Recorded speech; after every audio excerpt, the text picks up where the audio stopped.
ఎన్టీఆర్ జిల్లా విజయవాడలో అక్రమంగా పిల్లల్ని విక్రయిస్తున్న ముఠా అరెస్ట్ అయింది. 5 మహిళలను అదుపులోకి తీసుకుని విచారించగా వారి వద్ద విక్రయించడానికి 3 పిల్లలు ఉన్నట్లు తెలిసింది. దాంతో ఆ 3 చిన్నారులను స్వాధీనం చేసుకున్నారు. అలాగే ఒక బాబుని విక్రయించగా వచ్చిన 4 లక్షల రూపాయలను స్వాధీనం చేసుకుని వారిని అరెస్ట్ చేశారు. విజయవాడ సితారా సెంటర్కు చెందిన బలగం సరోజిని పిల్లల అమ్మకంలో పాత్రధారులుగా ఉన్న విజయలక్ష్మి, షేక్ ఫరీనా, సైదాబీ తదితరులను అరెస్ట్ చేసినట్లు సిపి మీడియా సమావేశంలో చెప్పారు.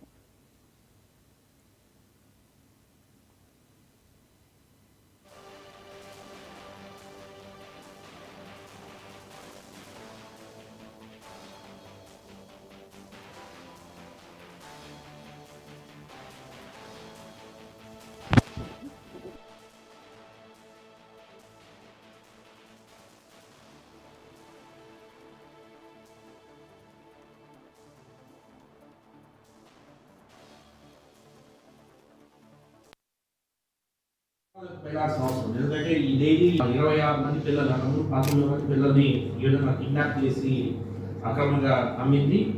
ఇప్పుడు ఇంకొక 7 మందికి అమ్మింది. సో ఈమెను చాలా కఠినంగా శిక్షించాల్సిన అవసరం ఉంది.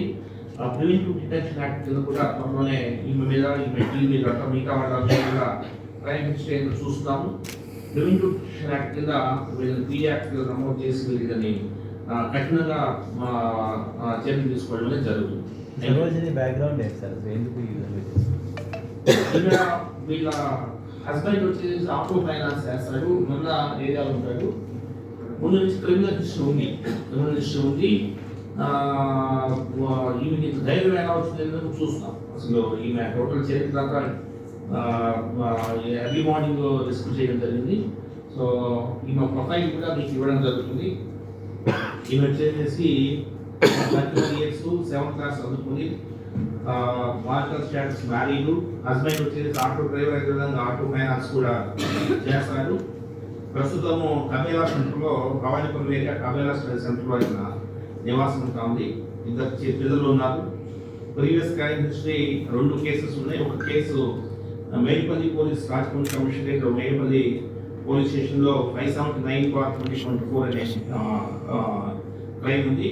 అదేవిధంగా ముంబై పోలీస్ కూడా ఈమె మీద 112/2024 అనే కేసుని నమోదు చేసి పీటీ వారెంట్ మీద ఎగ్జిక్యూట్ చేయడం జరిగింది.